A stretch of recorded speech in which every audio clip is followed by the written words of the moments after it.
This is not financial advice, not legal advice, for entertainment and educational purposes only, and anything I say is my opinion.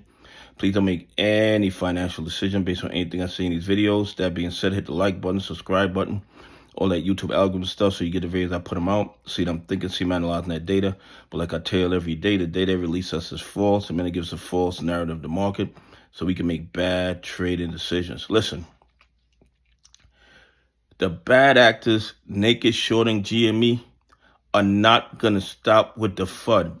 Every single day, some new article trying to get you to sell your GME shares at a steep discount, which makes absolutely no sense to me because GME is at no risk of bankruptcy, in my opinion.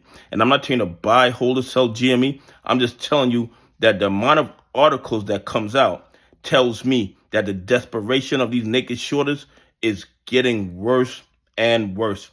Now they're comparing GameStop to a poorly run bank.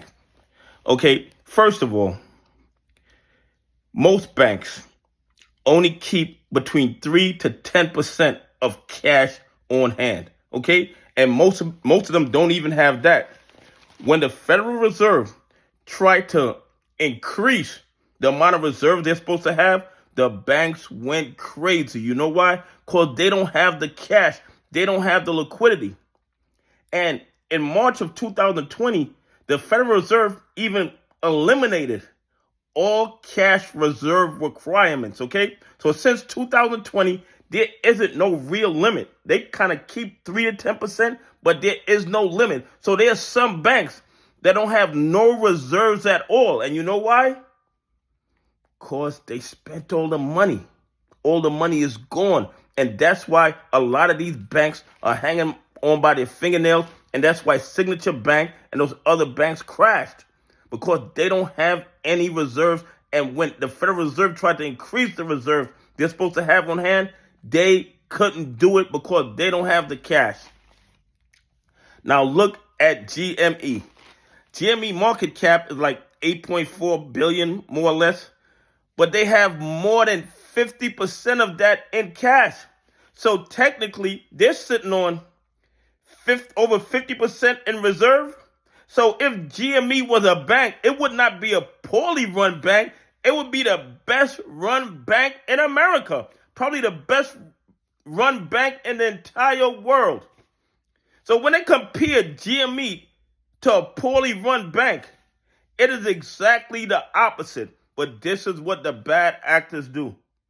They get paid to put out negative articles to try to get us to sell our shares at a deep discounted price so they could stop bleeding money.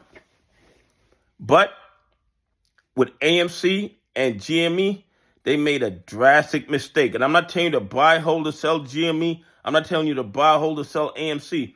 I'm telling you that the bad actors are stuck in the play. They're still paying publications to put out negative articles. And why would they be investing money in these negative articles if they weren't desperate for our shares?